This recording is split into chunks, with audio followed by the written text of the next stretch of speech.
That's a sacrifice.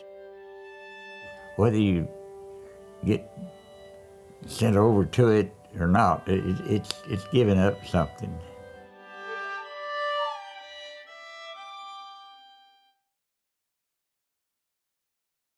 Well, first of all, Mr. Caldwell, thank you for visiting with us today. It's not every day that we not only get to talk to a veteran who served in World War II, but is a native Austinite and about to turn 100. So thanks for visiting with us. Just talk it to me. Well, I want to first talk about your enlistment in the military during World War II.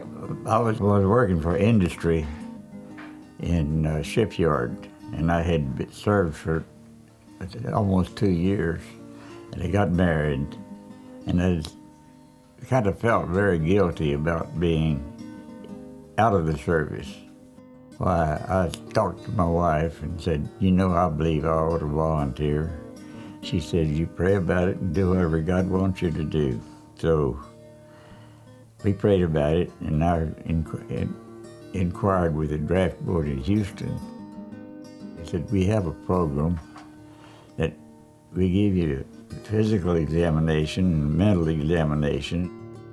So I took the exam, and they came out about 30 minutes later and said, I'm qualified for pilot, navigator, or bombardier in the Air Corps.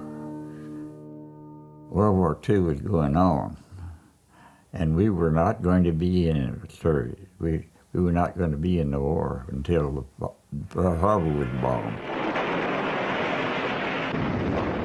Yesterday, December 7, 1941, a date which will live in infamy. And industry was already working for the war effort, and we were supplying our allies, you know. So it wasn't unusual for people to feel guilty about all their buddies are gone.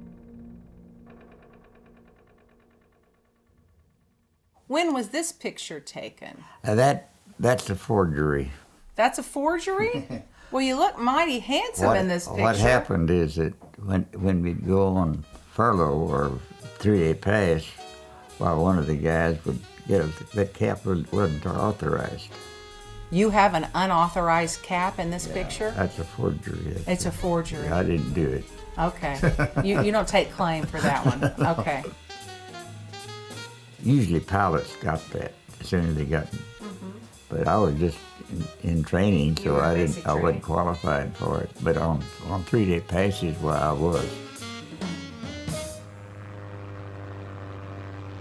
At least in training, waiting, and just in case the atom bomb worked, well, it wouldn't be needed. But if it didn't work, then I'd be ready to go to Japan. So basically, you didn't go overseas because of the bombing of Hiroshima. Yeah, that's right.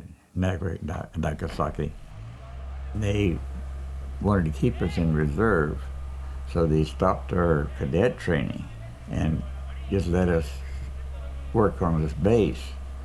I wasn't qualified, but I would be a co-pilot for the test pilot.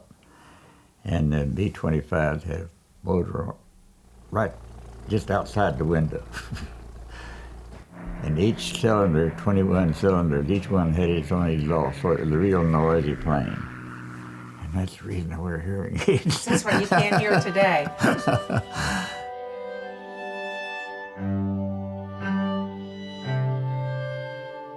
What does it mean to be part of the greatest generation? Do you feel like there's something special about your generation? I don't feel it.